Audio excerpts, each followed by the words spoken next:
উম্মত আমি তো কল্পনাও করি নাই, আমি তো ভাবিও নাই উম্মত তুমি এভাবে আমারে বেইজ্জতি করবা।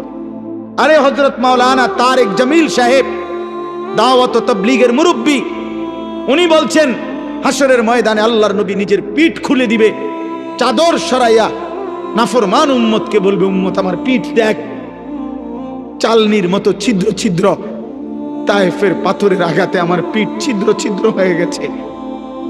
আমি এতটা কষ্ট করে যে দিন পৌঁছাইছি, বিনিময়ে আজকে এটা কি নিয়ে আসলে? মানুষ এটা বলে না দুনিয়া যে তুমি এত খারাপ করবা, আমি কল্পনাও করতে পারি না, ভাবতেও পারি না, ভাবতেও পারি না। এজন্য বাপ আমার ফিকির চাই, মূল বিষয় এটাই। আপনাদের কাছে আমার একটা বিনীত অনুরোধ, খুব বেশি লম্বা সময় না, ধরে নেন ইনশাআল্লাহ, আল্লাহ চাহে তো সব মিলিয়ে 1 ঘন্টা ইনশাআল্লাহ। এইটুকু সময় আপনার আল্লাহর ওয়াস্তে আরেকটু কাছাকাছি হয়েছে বসা, আপনারা সব বেশি পাবেন। এই ফাঁকা জায়গা পূরণ করে চোখের কাছে এসে বসেন। মুরব্বীরা আপনারাও একটু হিম্মত করেন, দেখবেন নেকি পাবেন বেশি। একজন মোমেনের চেষ্টা করা উচিত যতভাবে নেকি বেশি হয় ততভাবেই তার চেষ্টা করা উচিত। এই জন্য যদি জমে কম দেখা যায়, মনে করেন সামান্য কয়েকজন দেখা যায়, এটাও কোনো অসুবিধা নেই। আল্লাহর কথা বললেই লাভ, শুনলেই লাভ। সংখ্যা বা পরিমাণ এখানে কোনো মূল বিবেচ্য বিষয় নয়, গুণগত মান মূল বিষয়। কোরআন সুন্নাহর আলোকে পরিমাণ মূল হিসাব না, মূল হিসাব হইল গুণগত মান। কোরআনুল কারীমের মধ্যে আল্লাহ তাআলা স্পষ্ট বলেছেন, বান্দা আমি তোমাদেরকে যে হায়াত দিলাম, এই হায়াত দ্বারা আমি পরীক্ষা করতে চাচ্ছি, লিয়াবলুয়াকুম আইয়ুকুম আহসানু আমালা, তোমাদের আমল কার কতটা সুন্দর। এই তাহলে সৌন্দর্য, আমলের সৌন্দর্যটা পরীক্ষা করছি, আমলের সংখ্যা না, বরং গুণগত মান, সৌন্দর্য, এটা মূল বিবেচ্য বিষয়। এই জন্য দয়া করে এই বসাটা, এটার মধ্যেও একটা আদব আছে, সৌন্দর্য আছে।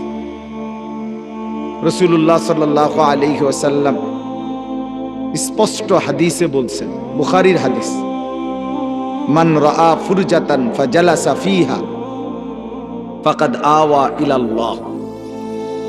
যে ব্যক্তি কোনো দ্বীনি মজলিসে ফাঁকা জায়গা দেখল, অতঃপর তা পূরণ করে বসল, সে যেন আল্লাহ তাআলার ঠিকানায় পৌঁছে গেল। তাহলে কত বড় সৌভাগ্য। ওই পাশের ভাইরা কথাটা বুঝলেন না, চশমাওয়ালা ভাই আপনি আসেন আগায়া।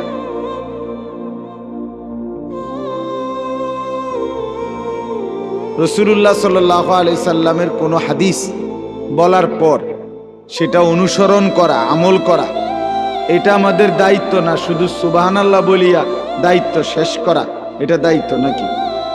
কথা বলেন না। তাহলে আমি বললাম, মনে করেন যে নবীজি বলছে ফাঁকা জায়গা পূর্ণ করার ফজিলত, তা আপনি কইলেন সুবহানাল্লাহ, শেষে তো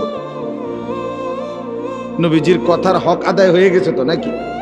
তাইলে উদ্দেশ্য তো সশরীরে আমল করা, ফিকির করা। এই জন্য দয়া করে আবারও বললাম, পিছনে তাকায় না, পিছনে তাকায় না, আপনারা আমাদের দিকেই তাকান। এই জন্য দয়া করে আমরা প্রত্যেকে মনোযোগী হই, সময় কম সময়ে যেন আমরা উপকৃত হতে পারি। এইটুকু সময় হায়াত আপনাদেরও আমারও, সময়টা আপনাদেরও গেল, আমারও গেল। আল্লাহ তাআলা আমাদের প্রত্যেককে বেশি উপকৃত হওয়ার তৌফিক দান করে। মুআজ্জাজ হাজিরিন, আমি আপনাদের সামনে পবিত্র কোরআনুল কারীমের 18 নম্বর পারা, কোরআনুল কারীমের 23 নম্বর সূরা, সূরাটির নাম সূরায়ে মুমিনুন। এই সূরার 100 নম্বর আয়াত বরাবর এই আয়াতটা পড়েছি, একটি আয়াত তেলাওয়াত করেছি, কিন্তু অর্থ বলার সময় আপনাদেরকে আরো অনেকগুলো আয়াত তর্জমা করে শোনাবো ইনশাআল্লাহ। শুধু তেলাওয়াত একটি আয়াত পড়লাম, বাকি আমার উদ্দেশ্য হলো অল্প সময়ই আপনাদেরকে 8 থেকে 9টা আয়াত এই সূরার তর্জমা শোনানো। একটি প্রসঙ্গকে কেন্দ্র করে এখানে 9টি আয়াত ধারাবাহিকভাবে আছে। আশা করি আমরা ইনশাআল্লাহ কোরআনুল কারীমের এই কথা থেকে আমারও উপকার হবে, আপনাদেরও উপকার হবে। আল্লাহ তাআলা আমাদেরকে তৌফিক দান করেন। মূলত সূরা মুমিনুনের এই আয়াত কি বলতে চাচ্ছে আল্লাহ তাআলা, এই কথা বলার আগে আমি আপনাদেরকে আগে একটু কথা আগে বুঝাই ইনশাআল্লাহ, এরপরে তর্জমাটা বললে সহজে বুঝবেন, আপনাদের বুঝতে সুবিধা হবে। ছেলেরা তোমরা ভাই যে কয়জনই বসছো, এই যে হাতে ধরা যাদের মোবাইল, এটা নামায় ফেলো। আমার ভাই এই হাতে ধরা মোবাইল ধরে রাখেন, এটা নামান, নামাইয়া এমনি শুনেন, চেহারার দিকে তাকাইয়া শুনলে আমারও লাভ হবে, আপনাদেরও লাভ হবে। আল্লাহর কথা মনোযোগ দিয়ে শুনতে হবে। কোনো গাফেল তুচ্ছতাচ্ছিল্য অবহেলা করলে, খামখেয়ালি করলে, এই যে বুট খাইতে খাইতে, বাদাম খাইতে খাইতে, চা খাইতে খাইতে, এরপরে জুরাইতে জুরাইতে আল্লাহর কথা শুনলে যথোপযুক্ত কোনো ফায়দা হয় না। শুনাই হলো যা, পরিবর্তন আসে না, মন মানসিকতা বদলায় না, নিজের ভিতরে ভাবনা আসে না। এজন্য আবারও বলছি, এরপরে কিন্তু আমি ভদ্রচিত বললাম, এরপরে দমক দিব, তখন আপনি শরম পাইবেন, হুজুর হন আর পাবলিক হন। এরপরে যখন আপনার হাতে মোবাইল আমি ধমক দিলে তখন আপনি লজ্জা পাবেন। এজন্য দয়া করে আবারও বলছি, মোবাইলটা সরান হাতের থেকে, এটারে পকেটে নেন। আর যদি মেনে নিতে কোনোভাবেই না পারেন তো আপনি উঠে চলে যান। দয়া করে ঘুমায় থাকলে ভালো, ঘুমাইলে কোনো গুনাহ নাই, ঘুমানোর মধ্যে কোনো ত্রুটি নেই। কিন্তু আমি হাতে ধরা মোবাইল পছন্দ করি না। কেন? কারণ হলো এই হাতে ধরে রাখলে, যতক্ষণ ধরে রাখে ততক্ষণ তার ফিকির থাকে এই মোবাইলের ভিতরে, যে এইটার মধ্যে ঠিক মতো উঠতেছে কিনা। তো এইটার মধ্যে খুব সুন্দর করে উঠছে, ঠিক আছে। এরম যদি 50,000 ওয়াজও মোবাইলে চমৎকার ওঠে, তো হাসরের ময়দানে এই মোবাইলটা ওয়াজ গুরু সহ ফেরেশতার কাছে জমা দিলেই তো বেহেশত, ঠিক না? বলেন, ইনসাফের কথা বলেন। ফেরেশতা কি মোবাইল জমা নিবে নাকি? তাইলে আমার জিন্দিগির হালাত কি, আমার পরিবর্তন কোথায়, আমার ভিতরের অবস্থার কোনো বদলাইল কিনা, এটা দরকার। এজন্য যদি কেউ মনোযোগ দিয়ে শুনে, 3টা জিনিসে মানুষের খুব পরিবর্তন হয়, মনে রাখবেন। 1 হলো চোখের নজর, 2 হলো হাতের স্পর্শ, 3 হলো অন্তরের হৃদয়ের ধড়পড়। অন্তরে আল্লাহর মহব্বত মারেফাতের আগুন জ্বলে। কোনো হক্কানি রব্বানি মুত্তাকি আলেম আল্লাহওয়ালা বুজুর্গ এরকম কেরো চোখের দৃষ্টি, হাতের স্পর্শ, এরপরে অন্তরের ধড়পড়, হৃদয়ের একটা নড়াচড়া আছে, অন্তরে একটা ধড়পড় আছে, ধারকান, হৃদ স্পন্দন। এইটা যখন চলতে থাকে, হার্টবিট, তো কোনো নেককার আল্লাহওয়ালা, কোনো মুত্তাকি ফরহেজগার বুজুর্গ আলেম, ওনার চোখের নজর যখন কারো উপরে পড়ে, তার জিন্দিগি বদলায়। ওনার হাতের স্পর্শ, মুছে দিছে, ছুঁয়ে দিছে, দোয়া করে দিছে, এরকম যদি হাতের স্পর্শ লাগে, তার জিন্দিগি বদলায়। আর ওনার কাছে যখন বসে, তখন ওনার হৃদয়ের যে ধড়পড়, আল্লাহর মহব্বত আর মারেফাত যে ভিতরে আছে, এটার কাছে বসলে আল্লাহর কুদরতে ওই ব্যক্তির অন্তরেও আল্লাহর মহব্বত ট্রান্সফার হয়। এজন্য পরিবর্তনের জন্য এটা জরুরি, এটা জরুরি। গল্প শুনে, কাহিনী শুনে কিংবা শুধু মোবাইল দেখে দেখে পরিবর্তনের সম্ভাবনা খুবই কম। জীবন্ত সাহচর্য, সংস্পর্শ, এটা লাগবে, সান্নিধ্য। যেন সবসময় মনে রাখবে, আমি প্রতিদিন বলি, কম লোক হোক বেশি লোক হোক, আমার এটা নিয়ে কোনো মাথা ব্যথা নেই, কোনো মাথা ব্যথা নেই। একজনের কাছে বললো আল্লাহর কথা, 1 কোটি মানুষের কাছে বললো আল্লাহর কথা। আর আল্লাহ গ্রহণ করলে একজনের কাছে বললো লাভ, আল্লাহ গ্রহণ না করলে 1 লক্ষ মানুষের কাছে বললেও কোনো লাভ নাই। 1 লক্ষ মানুষ সম্মান করে আমারে আলগি দিয়া সান্দিনা নিয়ে দিয়ে আইলো, আল্লাহ তাআলা বললেন আমি নিলাম না। হ্যাঁ, তখন কি আর কোনো 2 পয়সার মূল্য আছে কোনো? কাজে এখানে সংখ্যা কোনো বিষয় নয়, সংখ্যা কোনো মূল আলোচনা। আল্লাহ গ্রহণ করলেন কিনা এটা দেখার বিষয়। এজন্য পরিবর্তনের জন্য সবসময় মনে রাখবেন, আমি প্রত্যেক দিন বলি, এই যে সমস্ত মুরব্বী, সাফ কথা, রাগ হবেন না, মাঝ বয়সী মুরব্বী যারা জুমার নামাজের দিন ইমাম সাহেব বয়ান করে, উনি 30 বছর ধরে প্রথম কাতারে নামাজ পড়ে, কিন্তু গিয়া বইয়েই জুরানি শুরু করে। যতক্ষণ হুজুর ওয়াজ করে এবড়া ততক্ষণ জুরায়। এই লোক, এই বুড়া মিয়ার জীবনে পরিবর্তন হয় না, এবড়া অনবিরিয়ে খায়। আপনি কি গিয়া দেখেন, উনি সাদওয়ানে বইয়া টেলিভিশনে নাচ গান নর্তকীর ছবি দেখে। এখনো কথা কইতে লাগলে আক করলেই গাল্লায়।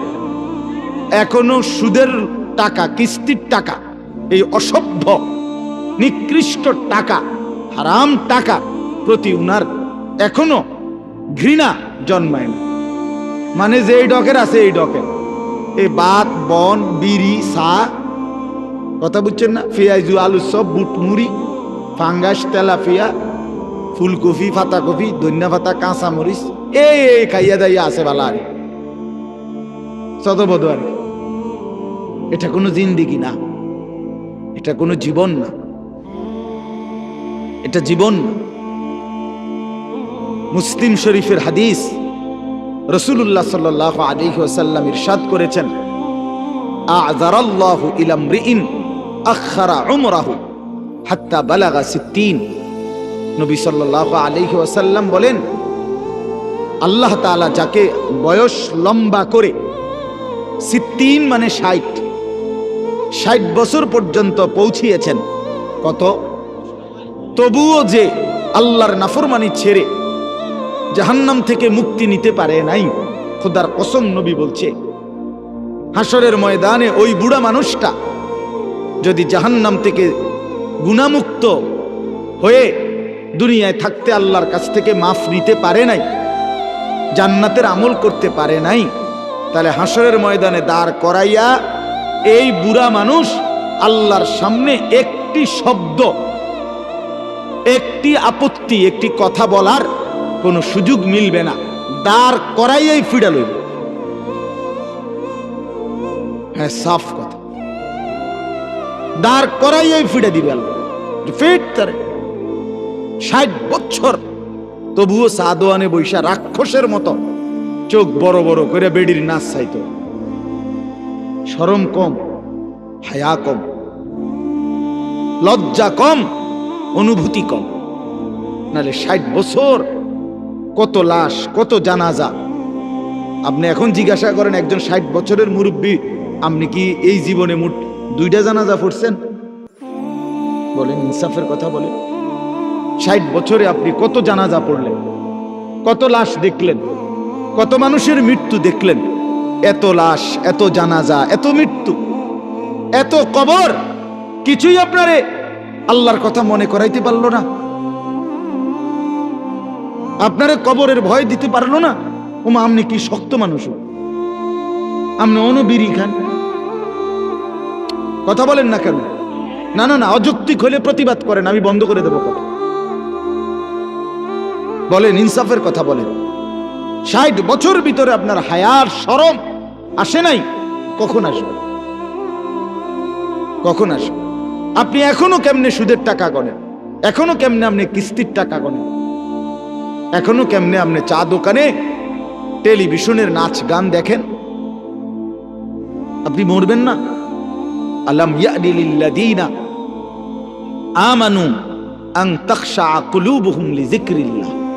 আল্লাহ তাআলা কোরআনে বলেন, আমার মুমিন বান্দা, আমি আল্লাহর স্মরণ, আমার জিকির, আমার বন্দিগির জন্য তোমার মনটা, দিলটা নরম করবার সময় আজও কি আসেনি? আজও হয়নি? আলাম ইয়ানি, এই বান্দা, আজও হয়নি? মরবা না তাইলে? কবরের কথা তাইলে আর মনে পড়বে না? আল্লাহর স্মরণ তাইলে আর আসবে না? গুনাহ আর ছাড়বা না তাইলে? বলে আল্লাহ জিজ্ঞেস করছে,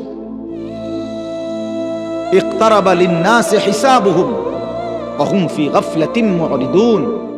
আল্লাহ তাআলা বলে, মানুষ, আরে তোমাদের হিসাবের সময় একদম কাছায় গেছে, অথচ তোমরা এখনো আল্লাহ থেকে গাফেল হয়ে বিমুখ হয়ে আছো। আহা কি করছো? আহা কি করছো? আল্লাহ তাআলা বলেন, ইয়ালামুনা যাহিরাম মিনাল হায়াতিদ দুনিয়া ওয়া হুম আনিল আখিরাতি হুম গাফিলুন। আল্লাহ বলে, আহা আমার বান্দাগুলোকে দেখছি, তারা দুনিয়ার জীবনের বাহ্যিক দিক, মাটির উপরের এই দুনিয়ার হায়াত, এটা তো খুব বুঝতেছে, কিন্তু আখিরাতের ব্যাপারে একদম গাফেল হয়ে আছে।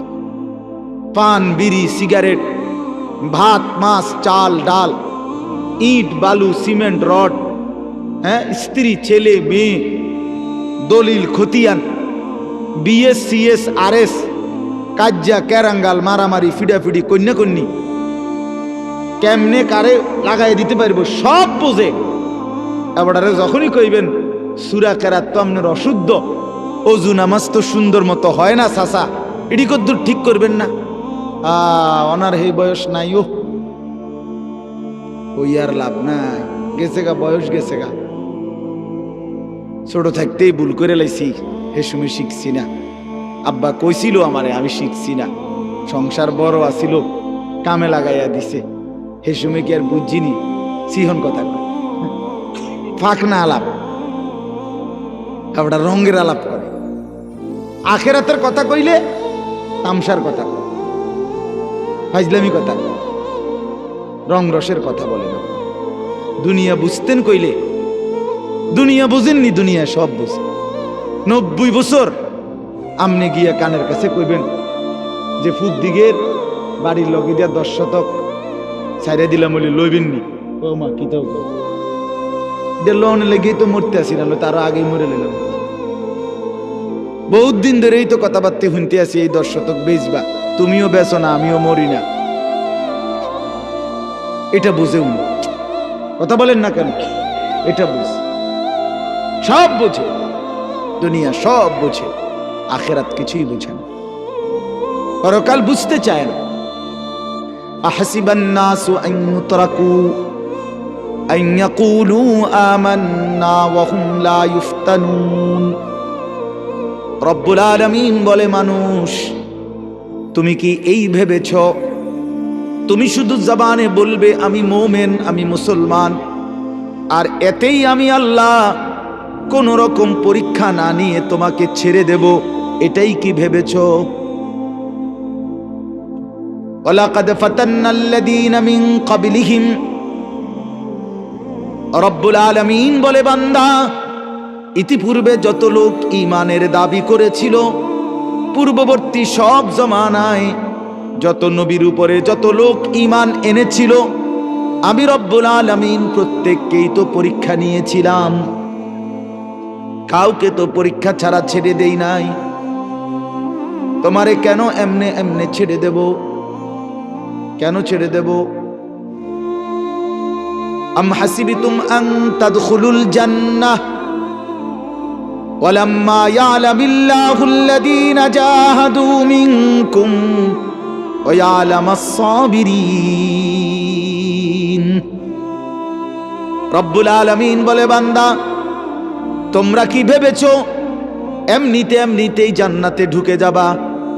অথচ আমি আল্লাহ তো এখনো দেখলাম না তোমরা কারা কারা ঈমানের দাবিতে আমি আল্লাহর রাস্তায় জিহাদ ফি সাবিলিল্লাহ, আল্লাহর রাস্তায় জীবন বাজি রেখে যুদ্ধ করার জন্য কে কে প্রস্তুতি নিয়েছো, এটাই তো দেখলাম না।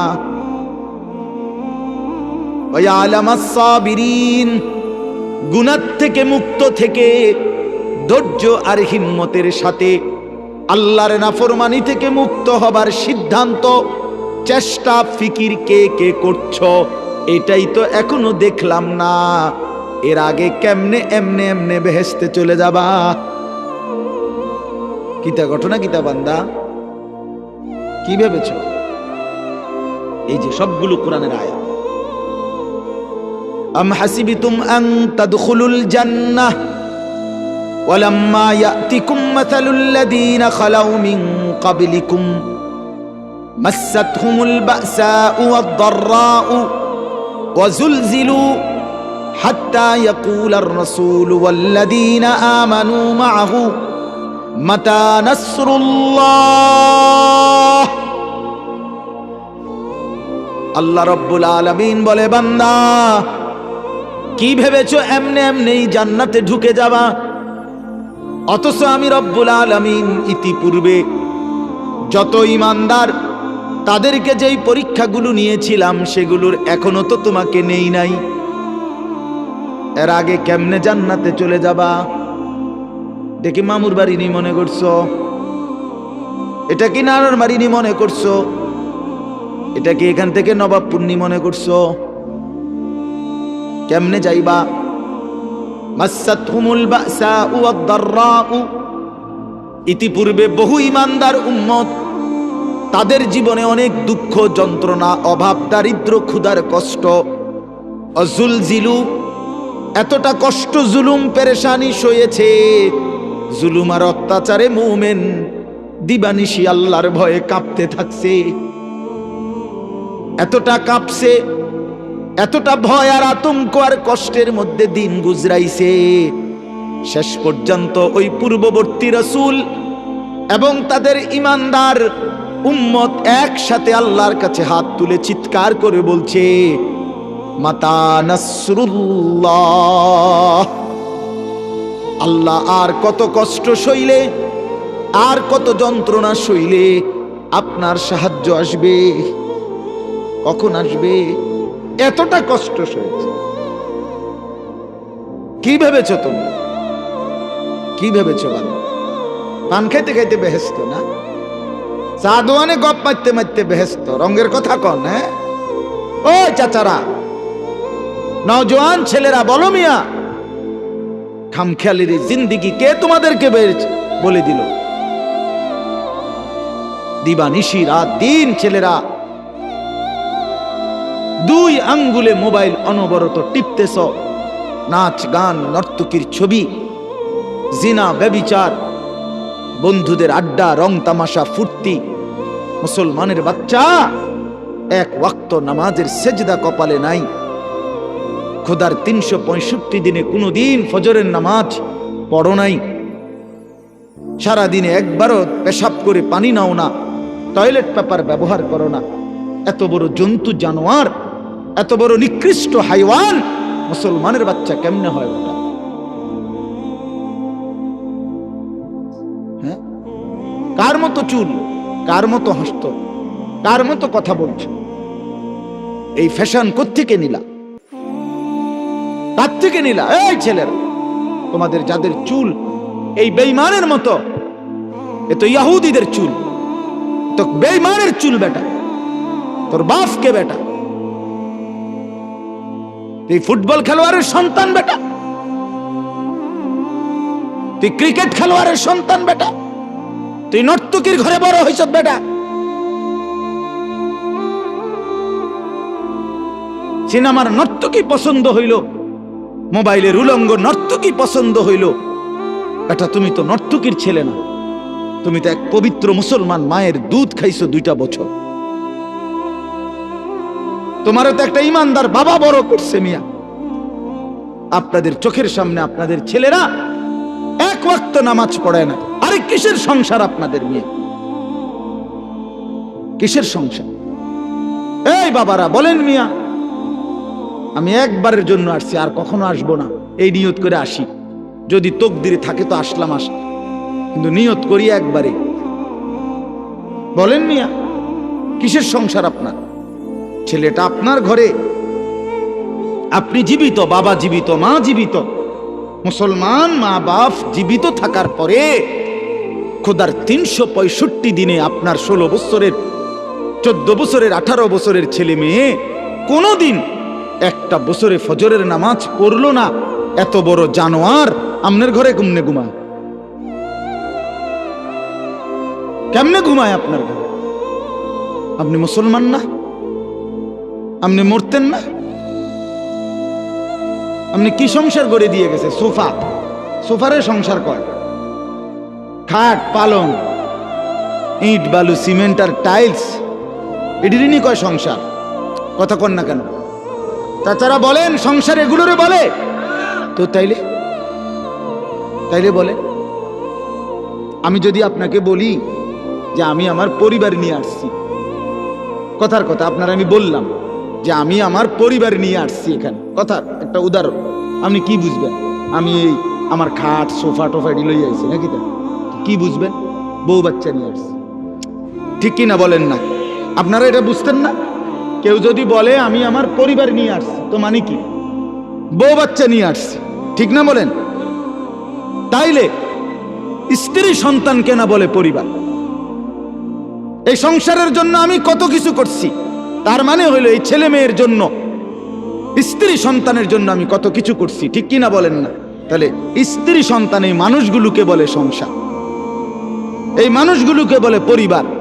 তাইলে এরা যদি নামাজ না পড়ে, এই বিবি যদি পর্দা না করে, 16 বছরের মেয়েটা যদি পর্দা না করে, এটা যদি মুসলমানের বাচ্চা হওয়ার পরও একদিনও একবারও পেশাব করে পানি নেয় না, আরে এটা তো কুত্তার স্বভাব, এটা তো কুত্তার স্বভাব বেটা, এটা তো সুস্থ মানুষের স্বভাব না, এটা তো জানোয়ারের স্বভাব। পেশাব করে পানি নেয় না, টয়লেট পেপার ব্যবহার করে না, তাহলে আপনার এটা কি সংসার গড়লেন? কোন আপনার সার্থকতা কি? আপনার জীবনের সফলতা কি? আপনার জীবনের কামিয়াবি কি? কি নিয়ে কবরে রওনা দিছেন? আজকে 20 বছর ধরে ঘরে রঙিন টেলিভিশন চলতেছে, 20টা বছর ধরে, 10টা বছর ধরে আমনের ঘরে আমনের বেডি, আমনের ছেলে মেয়ে, নায়নাতকুর, নাতি নাতনি মিলে প্রতিদিন আমনের ঘরে রঙিন টেলিভিশনে নাচ গান, নর্তকীর ছবি, জিনা ব্যভিচারের দৃশ্য, হিন্দি সিরিয়াল দেখে প্রতিদিন। আমনে কোনো প্রতিবাদ নাই, কোনো আহাজারি নাই, কোনো বাধা নাই। বাহ, আপনি মেনে নিছেন, আপনি স্বীকৃতি দিছেন। আপনার টাকা দিয়েই বিদ্যুৎ বিল দেয়, আমনের টাকা দিয়ে ডিশের বিল দেয়, আমনের টাকা দিয়ে এমবি ঢুকায়, মোবাইলে টাকা ঢুকায়, এরপরে বেডি শ্রম চায়। আমনের ঘরে শুইয়া, পাশের রুমে পইরা রাতের বেলা সারা রাত আপনার ফুতে উলঙ্গ ছবি দেখে, আমনের মাই আরেক ফোলার লগে কথা কয়। আপনার জিন্দেগি কি বলেন? খোদার কসম, আমার একটা হাদিস শুনেন আমার নবীর, আল্লাহর নবী সাল্লাল্লাহু আলাইহি সাল্লাম বলেন, সালাসাতুন হারামাল্লাহু আলাইহিমুল জান্নাহ, 3 শ্রেণীর ব্যক্তির জন্য, 3 ধরনের ব্যক্তির জন্য জান্নাত হারাম। কি হারাম বলেন না? কি হারাম? জান্নাত হারাম। 1, মুদমিনু খামরি, নবীজি বলেন মদখোর, মদ যে খায়, নেশাখোর, মদখোর, গাঁজাখোর, ফুট্টাখোর, বাবাখোর, ডাইলখোর, এই হারামের জন্য জান্নাত হারাম। 2 নম্বর, আকুল ওয়ালিদাইন, পিতা মাতার অবাধ্য, মা বাবার যে নাফরমান সন্তান, যে মা বাপকে কষ্ট দিছে, কষ্ট দিচ্ছি, এই অসভ্যের জন্য জান্নাত হারাম। 3 নম্বর, সবাই শুনেন মিয়া, দাইয়ুস, নবীজি বলেন দাইয়ুসের জন্য জান্নাত হারাম। কার জন্য? এ দাইয়ুস কাকে বলে? নবীজি নিজে বলছেন এই হাদিসেই, অদাইয়ুস আল্লাযী ইউকিররু আহলাহু আল খুবুসা। নবীজি বলেন এবং ওই দাইয়ুসের জন্য জান্নাত হারাম, যে তার পরিবারের জন্য, আহলাহু মানে পরিবার, স্ত্রী সন্তান, যে তার পরিবারের জন্য নাপাকি, নাজায়েজ, হারাম, অশ্লীলতা, গুনাহ, বেহায়াপনাকে মেনে নিচ্ছে, স্বীকৃতি দিচ্ছে, খোদার কসম তাকে দাইয়ুস বলে, তার জন্য জান্নাত হারাম।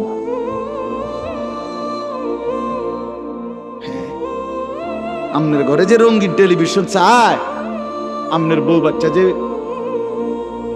নাচ গান নর্তকীর ছবি দেখে, আপনি এটা মেনে নিছেন, আপনি মেনে নিছেন, আপনি টেহা দিয়েই বিল দেয়, আপনার টাকা দিয়েই ডিশের বিল দেয়, আপনি মেনে নিচ্ছেন, আপনি জানেন, আপনি দেখতেছেন, আপনি হাসেন, আপনি মাথেন না, আপনি ভাত খান, বন খান, কি সুন্দর রঙ্গরসে চলতেছেন, কি বুঝাইতে চাচ্ছেন?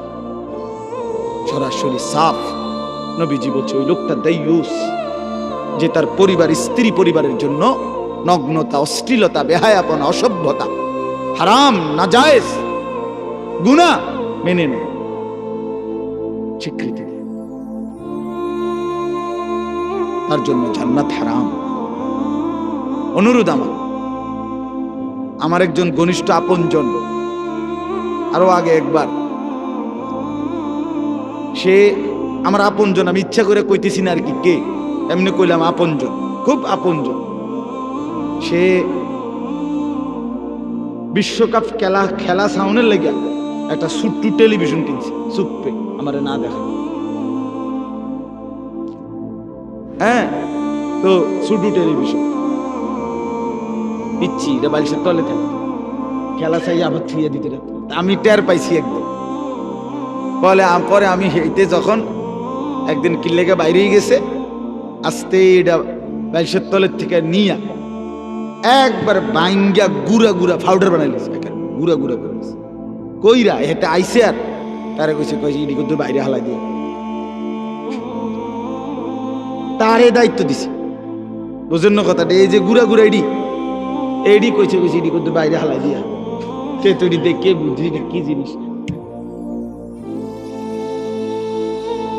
আমাকে হিম্মত করতে হবে আমার স্ত্রী সন্তানের চরিত্রের কাছে, আমার বউ বাচ্চার ঈমান আমল নামাজের মধ্যে, তাদেরও জান্নাত আমারও জান্নাত, ফ্যাস হইল এনে, কথাটা বুঝছেন না? এটা না হইলে নইলে আপনি ছেড়ে দিতেন, তার ফিসা দিয়ে ফিরতো গোয়ালে, কিন্তু এখানে তো ছেড়ে দিলে হইতো না। সমস্যাটা তো এখানে, এটা তো অন্য মানুষ না, গ্রামের মানুষ, এলাকার মানুষ, দেশের মানুষ। আচ্ছা ঠিক আছে ভাই, আমি বলছি, শুনে নাই, পাত্তা দেয় নাই, ঠিক আছে, কিন্তু স্ত্রী সন্তান এমন না। স্ত্রী সন্তানের ব্যাপারে প্রত্যেক অভিভাবক মাসউল, হাসরের ময়দানে জিজ্ঞাসিত হবে, এটা জরুরি। আমি এই জন্য প্রায় দিনে বলি, আপনার স্ত্রীর নামাজ, এটার মধ্যে তারও জান্নাত, আপনারও জান্নাত। আপনার স্ত্রীর পর্দা, মেয়ের পর্দা, এটার মধ্যে ওই বেটিরও জান্নাত, আমনেরও জান্নাত। আপনার ছেলেটার 5 ওয়াক্ত নামাজ, খোদার কসম, এটার মধ্যে তারও জান্নাত, আপনারও জান্নাত। ওই ছেলে, ওই বেটা, কথা শোনো বেটা, থো বেটা, এটা বেটা, আহাম্মক থাকা। চলেন, অতএব হাল ছেড়ে দিলে তো হালে ছেড়ে দিলেন, হেরে গেলে তো হেরেই গেলেন, ব্যর্থ হইলে তো ব্যর্থতা তো সহজ। স্রোতের সাথে ভাসে যাওয়া এটা তো সহজ, কিন্তু স্রোতের প্রতিকূলে বিপরীত দিকে দাঁড়ায়া থাকা একটু কঠিন। কিন্তু যদি কেউ হিম্মত করে দাঁড়াইতে চায়, একদিন বিজয় তারই পদচুম্বন করে, সে জিতেই যায়। কষ্ট হয়, হয়তো একটু সময় লাগে, হয়। আপনাদের কাছে অনুরোধ করছি, বাপ, হায়াত কদর করে। রাত গভীর দেখে আমি লম্বা করতে চাচ্ছি না, হায়াতের কদর করেন, জিন্দিগির কদর করেন। আমার এই আয়াত বুঝার মূল কথা এটাই, জীবনের কদর করা, সময়ের কদর করা, হায়াতের কদর করা, এটাই মূল বক্তব্য আজকে। একটা কথা শুনেন, আমরা কিতাবে পড়ছি, ইমাম ইবনু রজব হাম্বলি রাহমাতুল্লাহ আলাইহির কিতাব, প্রত্যেকটা দিন, এই যে সকাল থেকে সন্ধ্যা এটা হলো দিন, সন্ধ্যা থেকে আবার ভোর এটা হলো রাত, ঠিক কি না বলেন? এই প্রতিটা দিন যখন শুরু হয় তখন ওই দিনটা পৃথিবীবাসীকে ডাক দিয়ে বলে, হে আল্লাহর বান্দারা, আমি আজকের জন্যই পৃথিবীতে কিয়ামত পর্যন্ত একবারই এসেছি। খোদার কসম আল্লাহর বান্দারা, আমি আর কোনোদিন পৃথিবীতে আসবো না, আমি একদিনের জন্যই আসছি, আমি আর ফিরবো না কোনোদিন। তোমরা আমারে কদর করো, নষ্ট করো না, নষ্ট করো। এরপরে আরেকটি রওয়ায়াত আছে যে সন্ধ্যা যখন হতে থাকে, ধরেন না বিকাল হয়ে গেছে, সন্ধ্যা হয়ে গেছে, তখন এই দিন আবারও ডাক দেয়, হে আল্লাহর বান্দা, আমি তো ডুবে যাচ্ছি, আর কিছুক্ষণ পরে আমি চলে যাব, আমি তো আর কোনোদিন এই পৃথিবীতে ফিরে আসব না, তুমি কি আমাকে কোনো নেক আমল ছাড়া এমনিতেই বিদায় দিয়ে দিলা?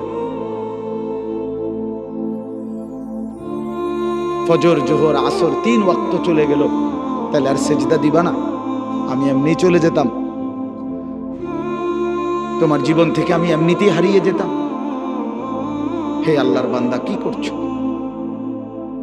এইভাবে হুবহু রাত যখন শুরু হয়, রাত তখন আবার ডেকে বলে, হে আল্লাহর বান্দা, আমি একবারের জন্যই পৃথিবীতে এসেছি,